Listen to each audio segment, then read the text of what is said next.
Very gravely controlling his senses and mind, he then offered his respects and obeisances to the sons of Lord Brahma, Angira, and Narada. Text number 17.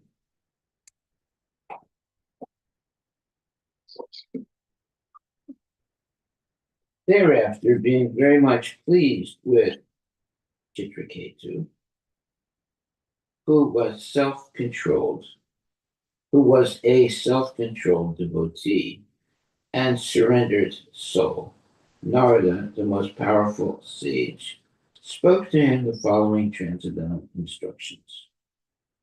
Text 18 and 19.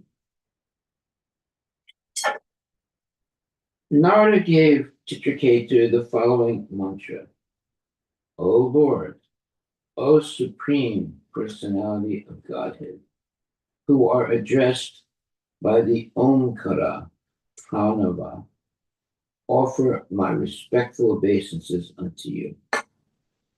O Lord Vasudeva, I meditate upon you.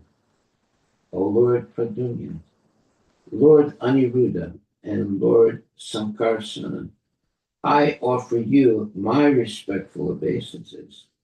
O reservoir of spiritual potency, O supreme bliss, I offer my respectful obeisances unto you, who are self-sufficient and most peaceful. O ultimate truth, one without a second, you are realized as Brahman, Paramatma, and Bhagavan, and are therefore the reservoir of all knowledge. I offer my respectful obeisances unto you. Purport by His Divine Grace, A.C. Bhaktivedanta Swami Srila Prabhupada. In Bhagavad Gita, Krishna says that he is Pranava Sarva Vedesu, the syllable Om in the Vedic mantras. 1 second.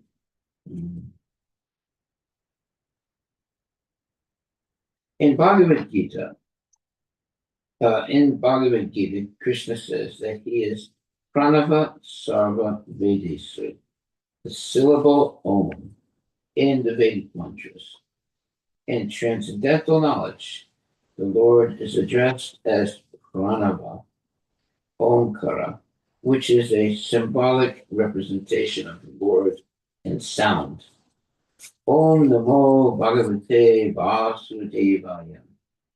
Vasudeva, who is an expansion of Narayana, expands himself as Pradyumna, Aniruddha, and Sankarsana.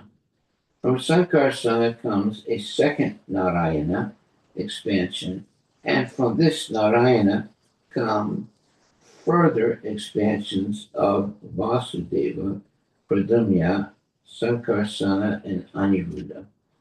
The Sankarsana in this group is the original cause of the three Purushas, namely Karanadakshay Vishnu, Garbhodakshay Vishnu, and Shirodakshay Vishnu. Shirodakshay Vishnu is situated in every universe in a special planet called Svetadvipa. This is confirmed in the Bhagavad Brahma Samhita. Andantarasta, the word anda, means this universe.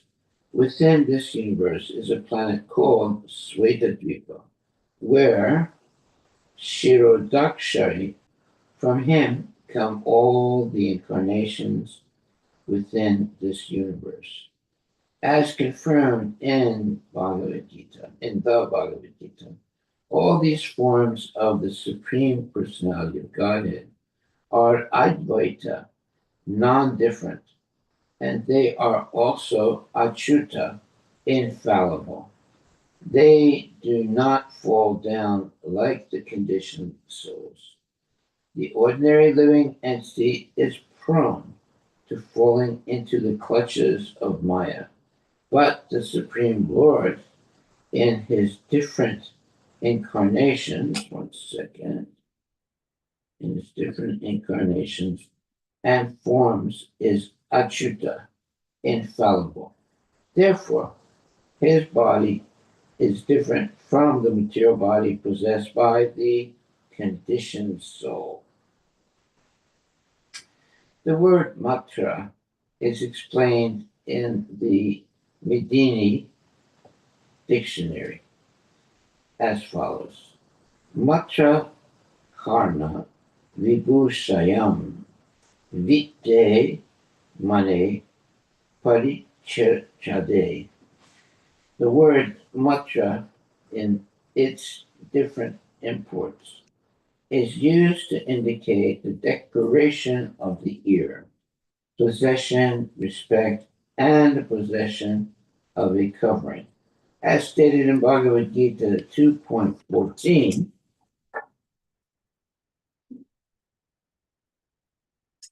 second, O son of Kunti, the non-permanent appearance of happiness and distress and their disappearance in due course are like the appearance and disappearance of winter and summer seasons.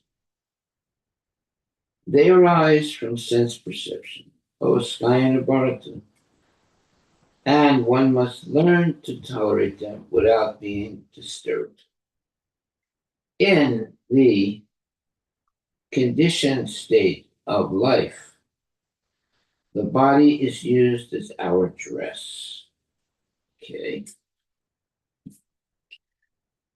And as one needs different dresses during the summer and winter, we conditioned souls are changing bodies according to our desires. However, because the body of the Supreme Lord is full of knowledge, it needs no covering. The idea that Krishna's body is like ours, in other words, that his body and soul are different, is a misunderstanding. There are no such differences for Krishna because his body is full of knowledge. Here we receive material bodies because of a lack of knowledge. But because Krishna, Vasudeva, is full of knowledge, there is no difference between his body and his soul.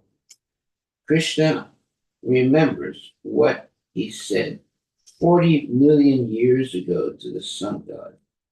But an ordinary being cannot remember what he said the day before yesterday.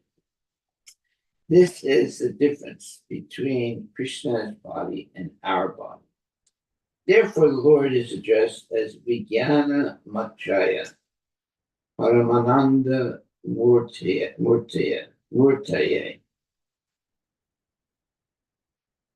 Because the Lord's body is full of knowledge, he always enjoys transcendental bliss.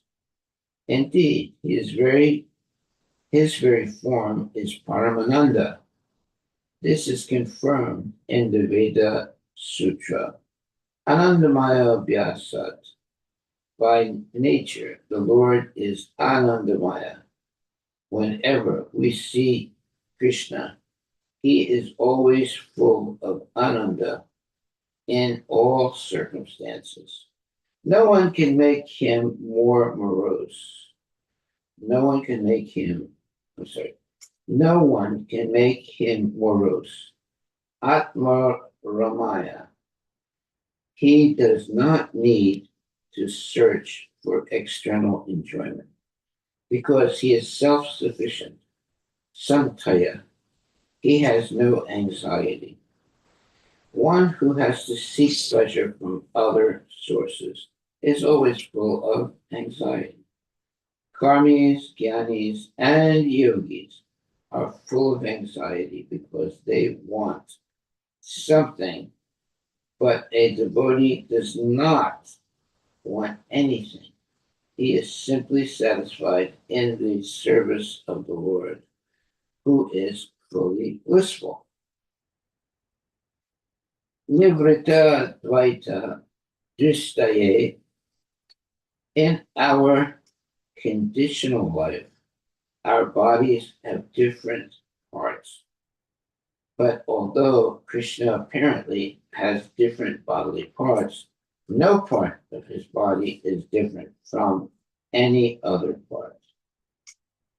Krishna can see with his eyes, and Krishna can see without his eyes. Therefore, in Sritasvatara Upanishad, it is said, Pashyati achaksu, achaksu.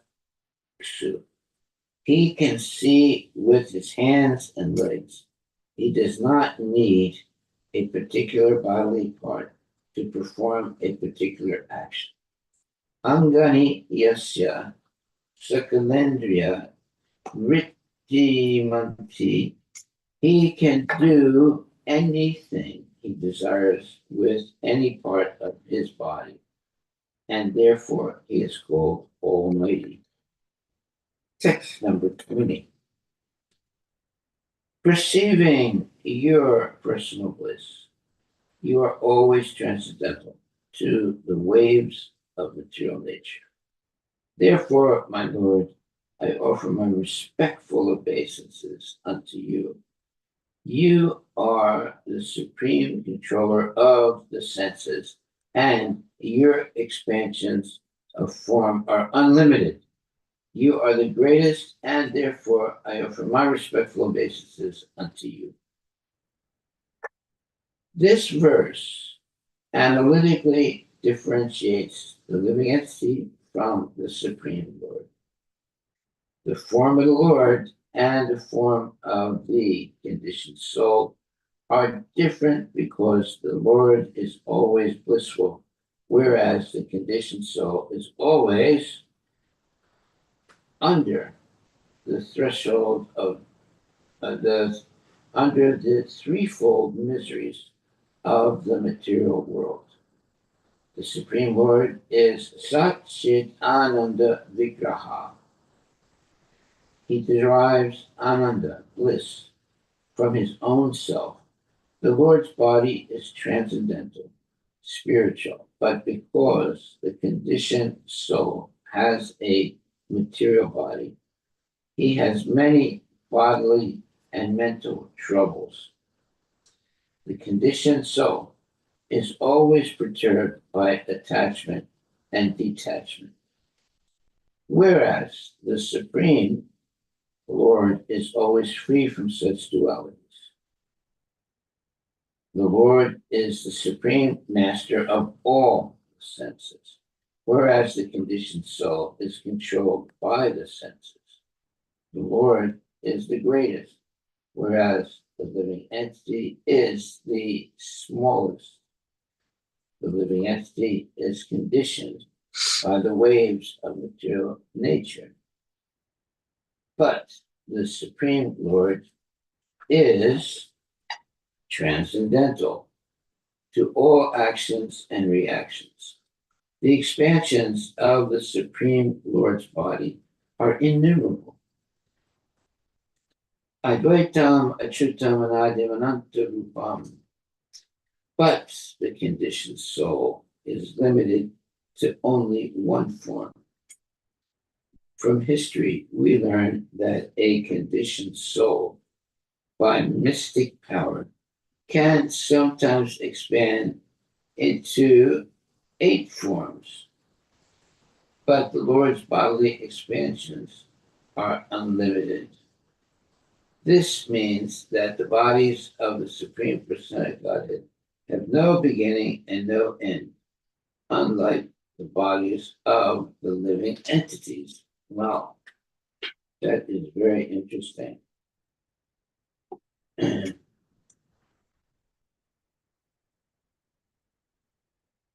Okay, text number 21. The words and mind of the conditioned soul cannot approach the Supreme Personality of Godhead. For material names and forms are not applicable to the Lord, who is entirely spiritual, beyond the conception of gross and subtle forms. The impersonal Brahman is another of his forms. May he, by his pleasure, protect us. Purport: the impersonal Brahman, which is the effulgence of the Lord, is described in this verse. Text 22. As pots are made completely of earth, are situated on earth after being created, and are transformed into earth again when broken, this cosmic manifestation is caused by the Supreme Brahman, situated in the Supreme Brahman, and annihilated in the same Supreme Brahman. Therefore, since the Supreme Lord is the cause of Brahman, let us offer him our respectful obeisances. Harivilas. Purport: the Supreme Lord is the cause of the cosmic manifestation. He maintains it after creation. And after annihilation, the Lord is the reservoir of everything. Text 23. The Supreme Brahman emanates from the Supreme Personality of Godhead and expands like the sky. Although untouched by anything material, it exists within and without. Nonetheless, the mind, the intelligence, senses, living force can neither touch him nor know him. I offer unto him my respectful obeisances. Text 24. As iron has the power to burn when made red hot in the association of fire, so the body, senses, living force, mind, and intelligence, although merely lumps of matter, can function in their activities when infused with a particle of consciousness by the Supreme Personality of Godhead. As iron cannot burn unless heated by fire, the bodily senses cannot act unless favored by the Supreme Brahman. Purport by Srila Prabhupada. Red hot iron can burn, but it cannot burn the original fire. Therefore, the consciousness of the small particle of Brahman is fully dependent on the power of the Supreme Brahman. In Bhagavad Gita, the Lord says, Mata Smritir Jnanam Apohanam Cha. From me, the conditioned soul receives memory, knowledge, and forgetfulness. The power for activities comes from the Supreme Lord.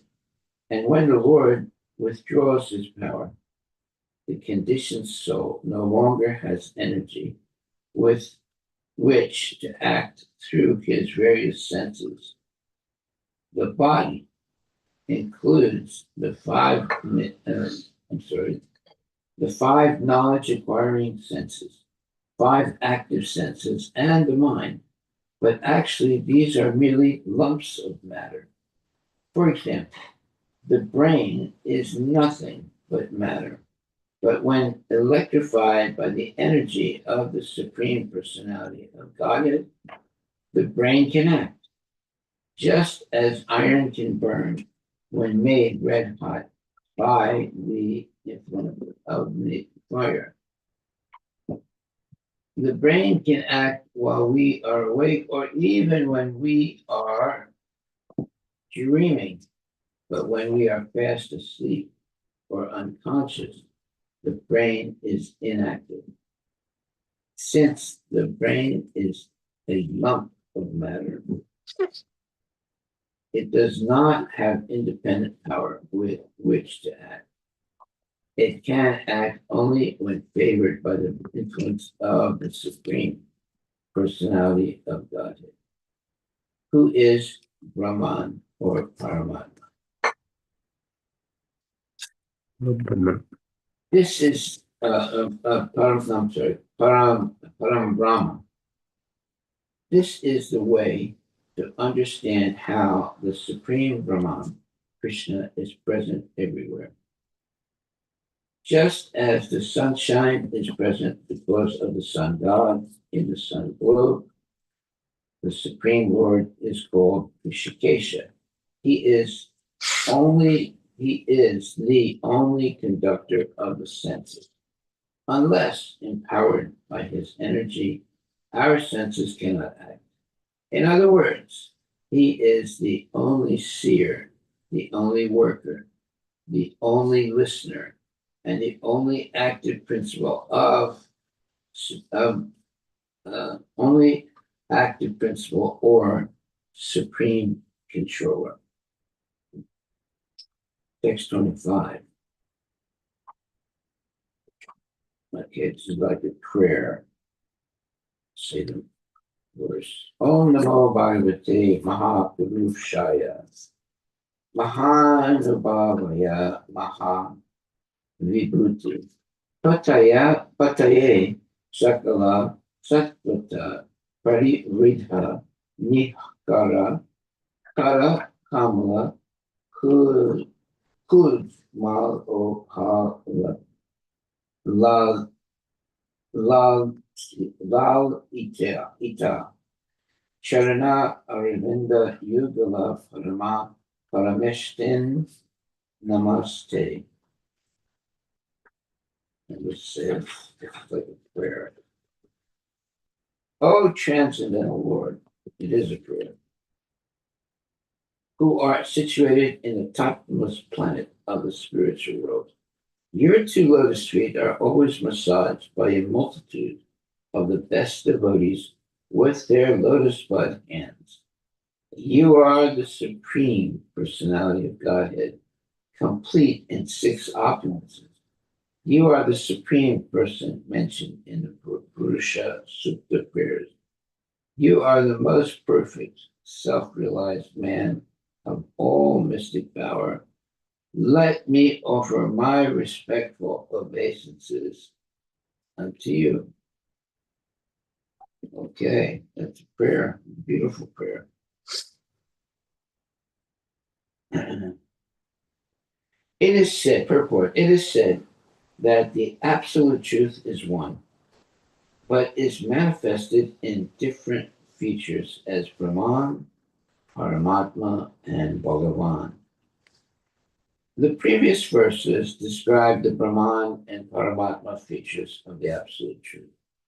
Now, this prayer is offered in Bhakti Yoga to the absolute Supreme Person. The words used in this regard are Sakala Sattva Parividha. The word Sattvata means devotees, and Sakala means altogether. The devotees who also have lotus feet serve the lotus feet of the personality of the Lord with their lotus hands. The devotees may sometimes not be competent to serve the lotus feet of the Lord, and therefore the Lord is addressed as Parameshtin. He is the Supreme Person, yet he is very kind to the devotees. No one is competent to serve the Lord, but even if a devotee is not competent, the merciful Lord accepts the humble attempt of the devotee. Okay. Text 26. Sri Sukadeva Goswami continued. Narada, having become the spiritual master of Chitraketu, instructed him fully in this prayer because Chitraketu was fully surrendered. O King Parikshit, Narada then left with the great sage Angira for the topmost planet, known as Brahmaloka. Yeah, so what is the prayer? Let's see, let's go back to that. O transcendental Lord, who are situated in the topmost planet of the spiritual world. Your two lotus feet are always massaged by a multitude of the best devotees with their lotus bud hands. You are the Supreme Person, Godhead, complete in six opulences. You are the Supreme Person mentioned in the Purusha Sukta prayers. You are the most perfect, self-realized master of all mystic power. Let me offer my respectful obeisances unto you. Yeah. Okay. Text 26. Sri Sukadeva Goswami continued. Narada, having become the spiritual master of Chitraketu, instructed him fully in this prayer because Chitraketu was fully surrendered. O Krishna, O King Parikshit, Narada then left with the great sage Angira for the topmost planet known as Brahmaloka. 1 second.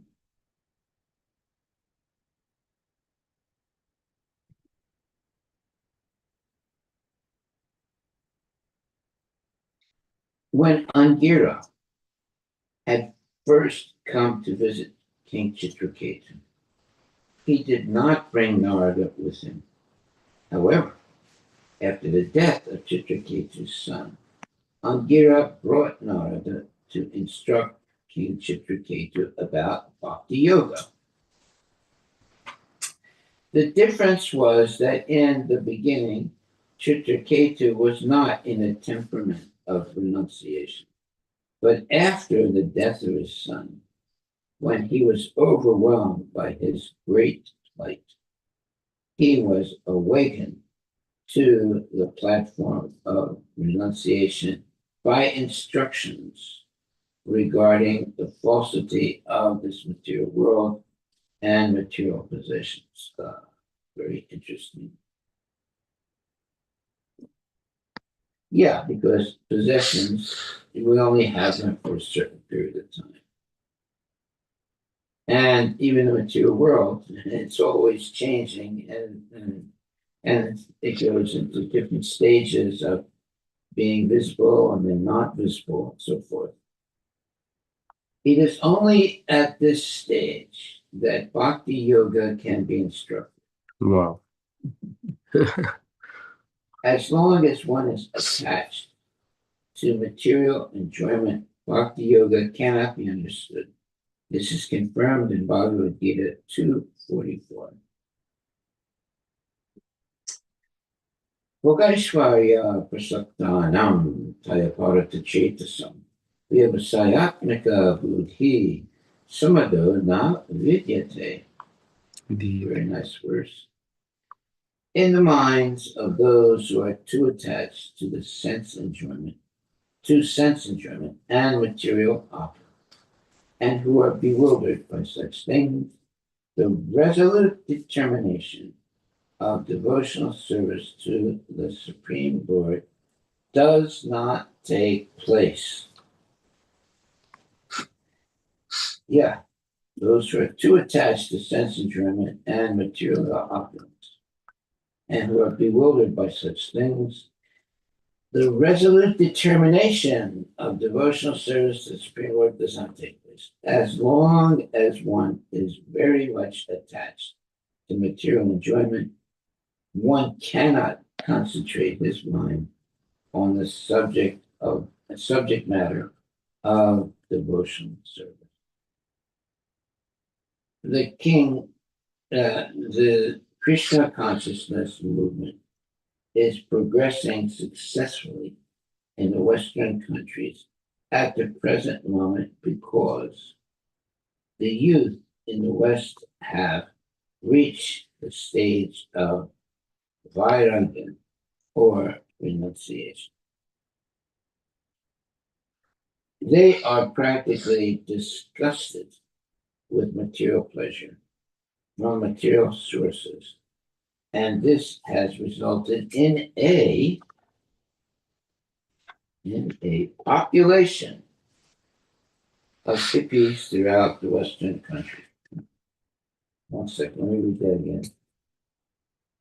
The Krishna conscious movement is progressing successfully in the Western countries at the present moment because the youth in the West have reached the stage of vairagya or renunciation.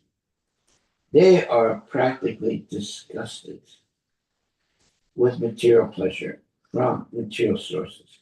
And this has resulted in a population of hippies throughout the Western world. Throughout the Western countries. Now, if these young people are instructed about bhakti yoga, Krishna consciousness, the instructions will certainly be effective. As soon as Chitraketu understood the philosophy of Vairagya Vidya, the knowledge of renunciation, he could understand the process of bhakti yoga. In this regard, Srila Sarvabhauma Bhattacharya has said, Vairagya Vidya Nija Bhakti Yoga, Vairagya Vidya and Bhakti Yoga are parallel, longhorns. One is essential for understanding the other. It is also said, Bhakti Parisanabhavo Viraktir Anyatra Cha Bhagavatam 11.2.42. Advancement in devotional service or Krishna consciousness is characterized by increasing renunciation of material enjoyment. Narada Muni is the father of devotional service, and therefore just to bestow causeless mercy upon King Chitraketu, Angira brought Narada Muni to instruct the king. He listened, these instructions were extremely effective. Anyone who follows in the footsteps of Narada Muni is certainly a pure devotee. Text 27. Fasting and drinking only water. Chitraketu for 1 week continuously chanted with great care and attention the mantra given by Narada Muni. Let's see what that mantra is. O King Parikshit, after only 1 week of repeatedly practicing the mantra received from the spiritual master, Chitraketu achieved the rule of the planet of the Vidyadharas as an intermediate product of his spiritual advancement in knowledge. Purport by Srila Prabhupada. If a devotee, after being initiated, adheres rigidly to the instructions of the spiritual master, he is naturally endowed with the material opulences of Vidyadhara, adhipatyam, and similar posts as byproducts. A devotee need not practice yoga, karma, or jnana to achieve a successful result. Devotional service alone is competent to award a devotee all material power. A pure devotee, however, is never attached to material power because, although he gets it very easily without personal endeavor. All right, so here it's let's see. Let's see. So it says devotional service alone is competent to award a devotee all material power. A pure devotee, however, is never attached to material power, although he gets it very easily without personal endeavor. Chitraketu received this side benefit of his devotional service, which he rigidly performed in accordance with the instructions of Narada. Text 29. Thereafter, within a very few days, by the influence of the mantra that Chitraketu had practiced, his mind became increasingly enlightened in spiritual progress, and he attained shelter at the lotus feet of Ananda Deva. Purport: a devotee's ultimate achievement is to take shelter of the lotus feet of the Lord in any one of the planets in the spiritual sky, as a result of rigid execution of devotional service. A devotee receives all material opulences if these are required. Otherwise, the devotee is not interested in material opulences, nor does the Supreme Lord award them. When a devotee is actually engaged in the devotional service of the Lord, his apparently material opulences are not material. They are all spiritual. For example, if a devotee spends money to construct a beautiful and costly temple, the construction is not material but spiritual. Nirvanda Krishna Sambandhe Yukta Vairagyam Uchyate. A devotee's mind is never diverted to the material side of the temple. The bricks, stone, and wood used in the construction of the temple are spiritual, just as the deity, without made of stone, is not stone, but the Supreme Personality of Godhead Himself. The more one advances in spiritual consciousness, the more he can understand the elements of devotional service. Nothing in devotional service is material. Everything is spiritual. Consequently, a devotee is awarded so-called material opulence for spiritual advancement. This opulence is an aid to help the devotee advance towards the supreme spiritual kingdom. Thus, Maharaj Chitraketu remained in material opulence as a Vidyadhara Pati. Thus, Maharaj Chitraketu remained in material opulence as a Vidyadhara Pati, master of the Vidyadharas. And by executing devotional service, he became perfect within a very few days and returned home, back to Godhead, taking shelter of the lotus feet of Lord Shesha Ananta. A karmi's material opulence and a devotee's material opulence are not on the same level. Srila Madhvacharya comments on this in this way. Ani antarya minam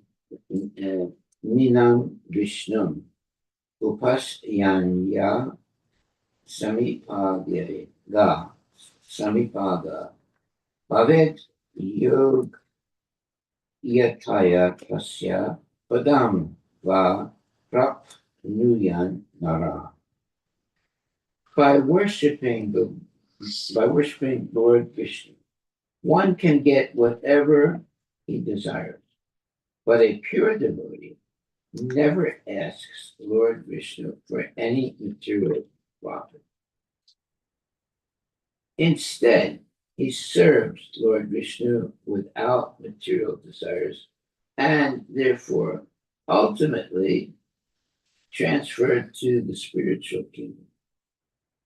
In this regard, Srila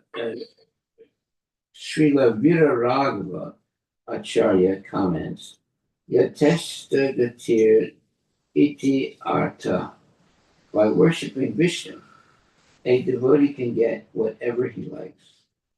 Maharaja Chitraketu wanted only to return home back to Godhead, and therefore he achieved success in that way. Text number 30. Upon reaching the shelter of Lord Shesha, the Supreme Personality of Godhead, Chitraketu saw that he was as white as the white fibers of a lotus flower. He was dressed in bluish garments, and adorned with a brilliantly glittering helmet. Armlets, the glittering helmet, armlets, belts, and bangles. His face was smiling, and his eyes were reddish. He was surrounded by such exalted, liberated persons as Sanat Kumara.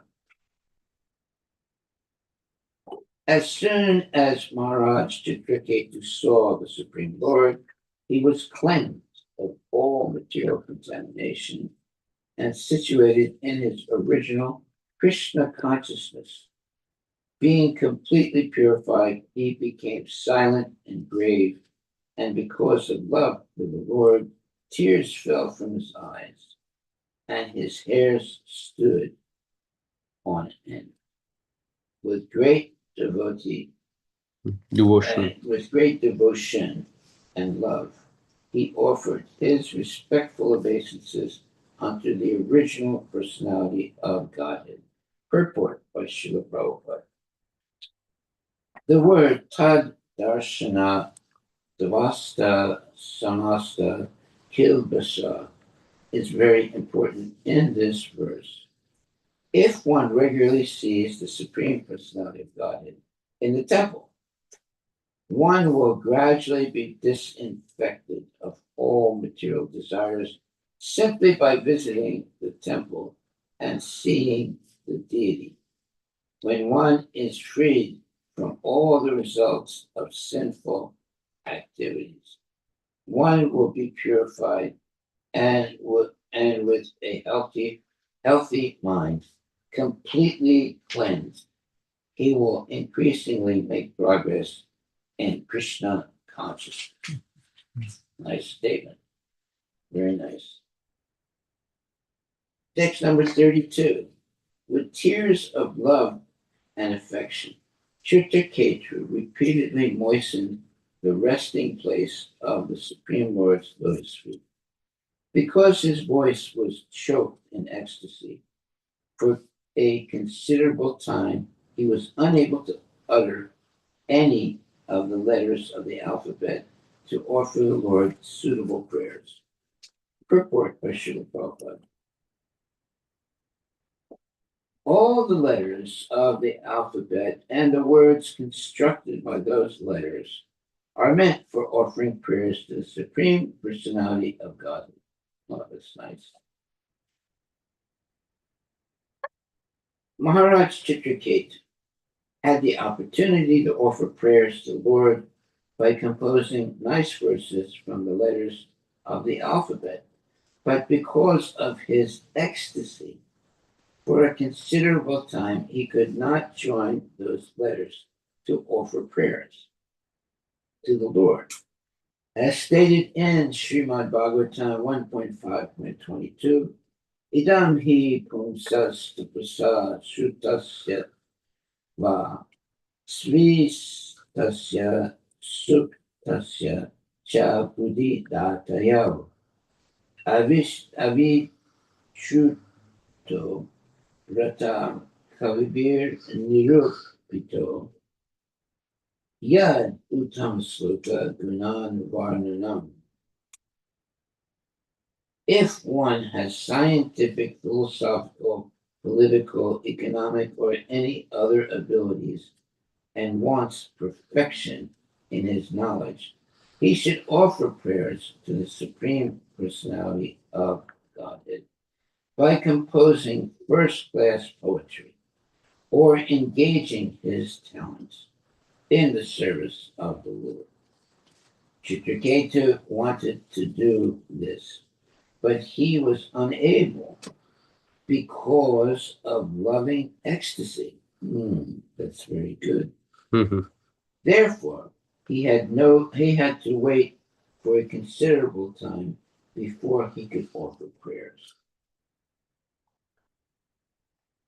Thereafter, by controlling his mind with his intelligence and thus restricting his senses from external engagement, he recovered suitable words with which to express his feelings.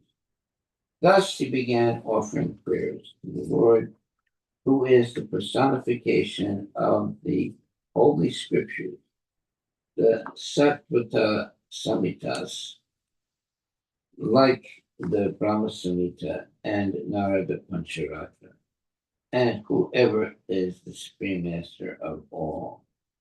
He offered his prayers as follows. One cannot offer prayers to the Lord with mundane words. One must become spiritually advanced by controlling the mind and senses.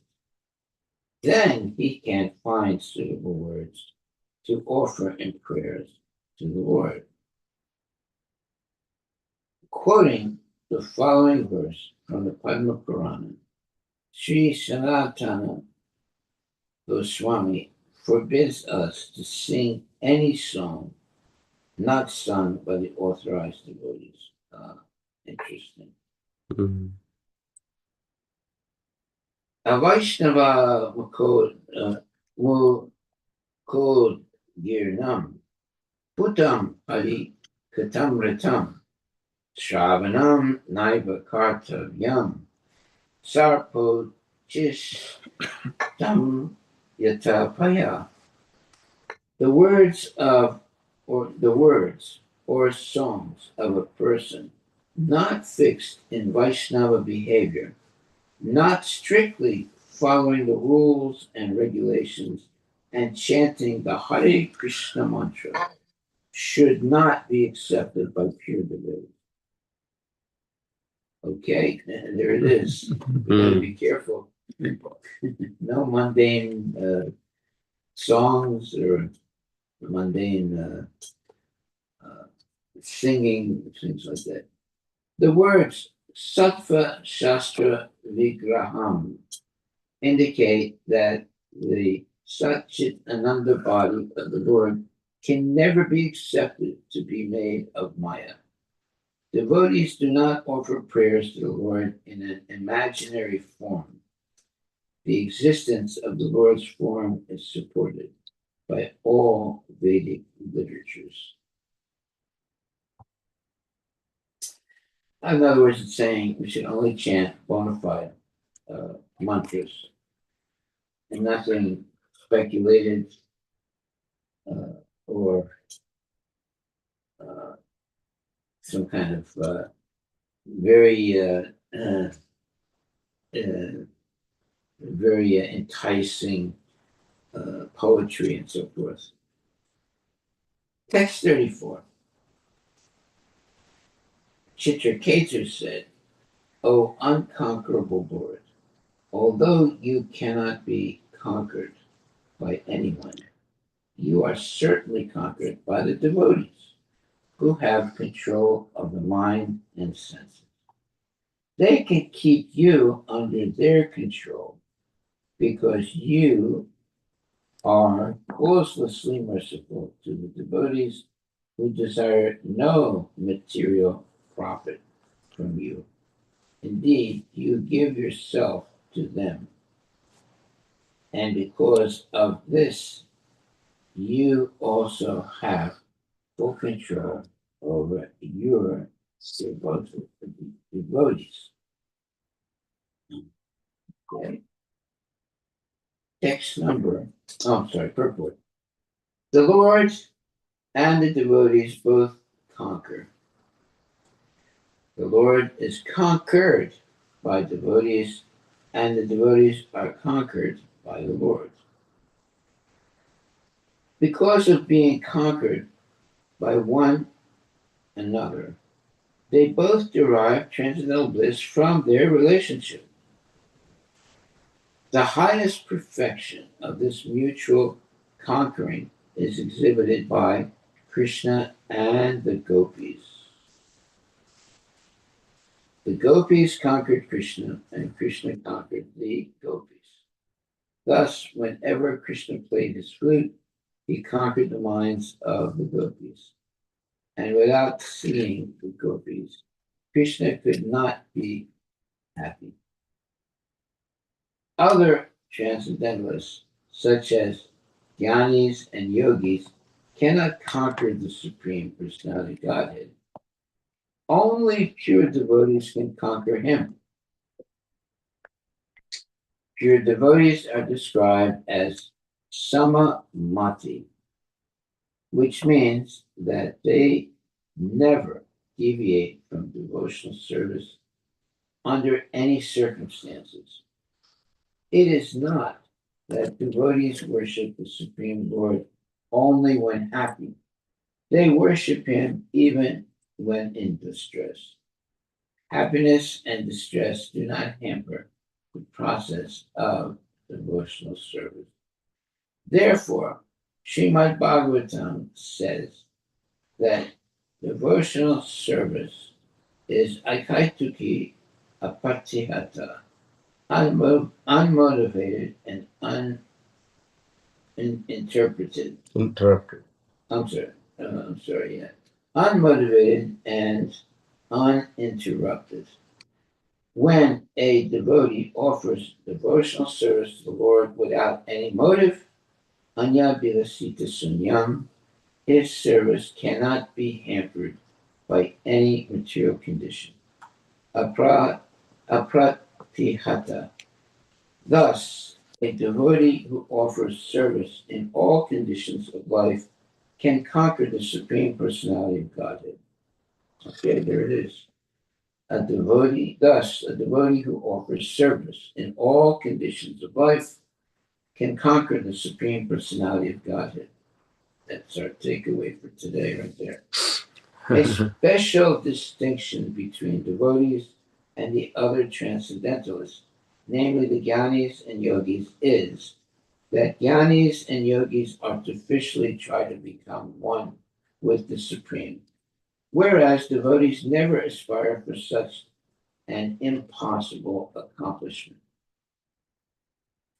Devotees know that their position is to be eternally servants of the Supreme Lord and never to be one with him. Therefore, they are called samamati or chitatma.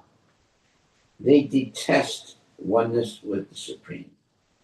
They have no lusty desires for oneness. Instead, their desire is to be freed from all material hankering. Ah, well, that's a good thing. Be freed from all material hankering. Therefore, they are called niskama, desireless. A living entity cannot exist without desires, but desires that can never be fulfilled are called kama, lusty desires. Kamaistaistarhitrigyana. Because of lusty desires, non-devotees are deprived of their intelligence.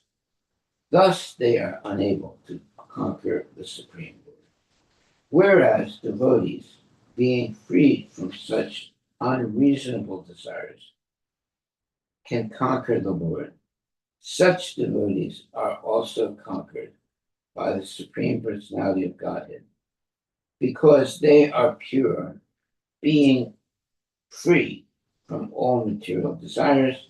They fully surrender to the Supreme Lord, and therefore the Lord conquers them. Such as devotees never aspire for liberation. They simply desire to serve the lotus feet of the Lord. Because they serve the Lord without desires for remuneration, they can conquer the mercy of the Lord. The Lord is by nature very merciful, and when he sees that his servant is working without desires for material profit, naturally he is conquered. Devotees are always in service. Savai mana Krishna Padara Vindayor, Vachamsi Vai Kunta Gunan Varnanam. All the activities of their senses are engaged in the service of the Lord. Because of such devotion, the Lord gives himself to his devotees, as if he could use him for any purpose they might desire. Of course, devotees have no purpose other than to serve. When a devotee fully understands and has no aspiration for material profit, the Lord continually gives him all opportunities for service. This is the position of the Lord when conquered by his devotees. Okay, I think we're going to stop right there. This is all very wonderful information.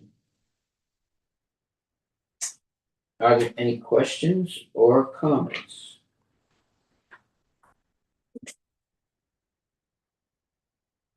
Basically, what we're reading is the glories of a devotee who completely surrenders to the Lord and is completely satisfied by engaging in devotional service. That's why it says a special distinction between devotees and the other transcendentalists, namely the Gyanis and Yogis, is that the Gyanis and Yogis artificially try to become one with the Supreme, whereas devotees never aspire for such an impossible accomplishment. Devotees know that their position is to be eternally servants of the Supreme Lord and never to be one with him. Therefore, they are called Samamati or Jitatma. They detest oneness with the Supreme. They have no lusty desires for oneness. Instead, their desire is to be freed from all material hankering.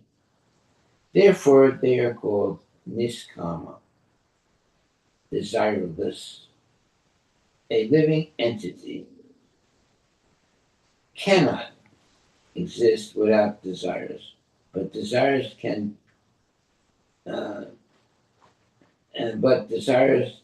that can never be fulfilled are called kama, lusty desires.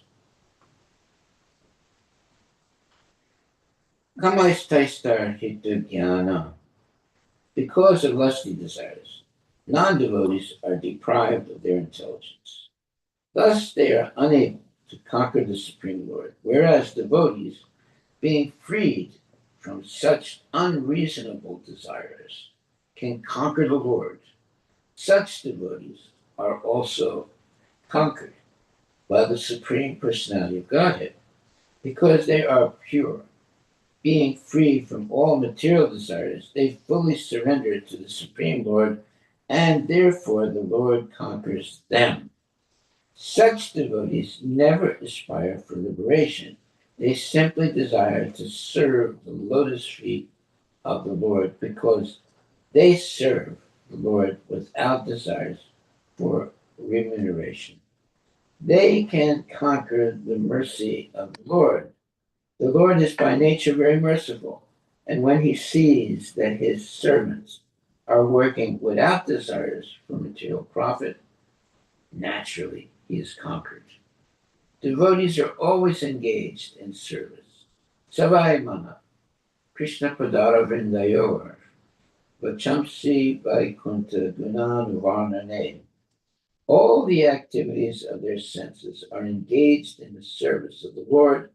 Because of such service, the Lord gives himself to his devotees as if they could use him for any purpose they might desire. Of course, devotees have no purpose other than to serve. When a devotee fully surrenders and has no aspiration for material profit, the Lord certainly gives him all opportunities for service.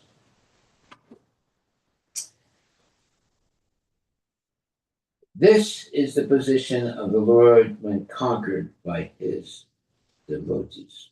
Haribol. Well, We will stop right there, and wonderful statements today. So, and that was our takeaway for today. In other words, Savai Mana, Krishna Padara Vindayor, Vachamsi Vaikunta Gunanu Varnane. All the activities of their senses are engaged in the service of the Lord. Because of such devotion, the Lord gives himself to his devotees as if they could use him for any purpose they might desire. Of course, devotees have no purpose other than to serve. When a devotee fully surrenders and has no aspiration for material profit, the Lord certainly gives him all opportunities for service. This is the position of the Lord when conquered by his devotees. Hare Krishna. That is our takeaway for today. All glories to Srila Prabhupada. Ki Jai. Hare Krishna. Any questions or comments? Any questions or comments?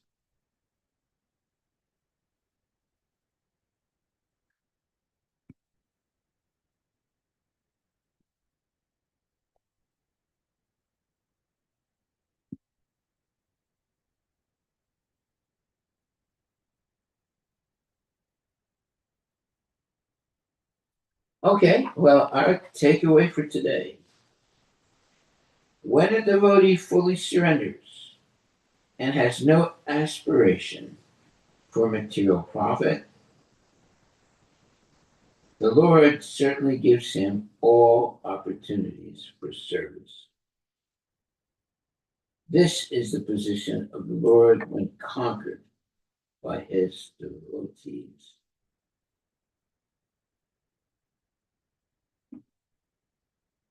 Okay, so again, everything depends on fully surrendering with no desire for material profit. Then Lord Krishna gives him or gives the devotee all opportunities for service. This is the position of the Lord when conquered by his devotees. Okay, that is our takeaway for today. Thank you very much, my dear devotees. And we will continue tomorrow. Are there any questions or comments? Any questions or comments?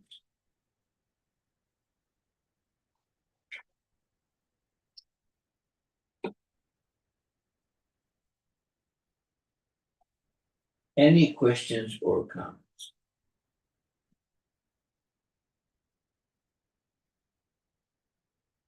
Okay, no comments. Then we will thank Srila Prabhupada for these wonderful purports and with deep, deep spiritual significance. And Prabhupada did say, that his purports are his spiritual ecstasies. And, and we are all feeling those ecstasies now by these wonderful verses and super wonderful purports by His Divine Grace, A.C. Bhaktivedanta Swami Prabhupada. Okay, so our takeaway for today, let me read it again. Purport. And from the purport of Canto 6, chapter 16, and verse number 34. The Lord and the devotees both conquer. The Lord is conquered by the devotees, and the devotees are conquered by the Lord. Because of being conquered by one another, they both derive transcendental bliss from their relationship. The highest perfection of this mutual conquering is exhibited by Krishna and the gopis. The gopis conquered Krishna, and Krishna conquered the gopis. Thus, whenever Krishna plays his flute, he conquered the maid servant. The minds of the gopis. Huh? He conquered the minds of the gopis. Yeah, I'm sorry. Yeah. He conquered the minds of the gopis, right? Yes. Whenever Krishna played his flute, he conquered the minds of the gopis. And without seeing the gopis, Krishna could not be happy. Other transcendentalists, such as Gyanis and Yogis, cannot conquer the Supreme Personality of Godhead. Only pure devotees can conquer him. All right, well, that is our takeaway for today. You got to become a pure devotee. Then you have the possibility of surrendering yourself completely to Krishna. Without that complete surrender, you never achieve the goal of Krishna consciousness. Okay, well, we'll stop right there. Thank you very much, Prabhupada. Jai. Prabhupada's purports here are really very, very profound. Very profound. Hare Krishna, Hare Krishna, Krishna Krishna, Hare Hare. Hare Rama, Rama Rama, Hare Hare.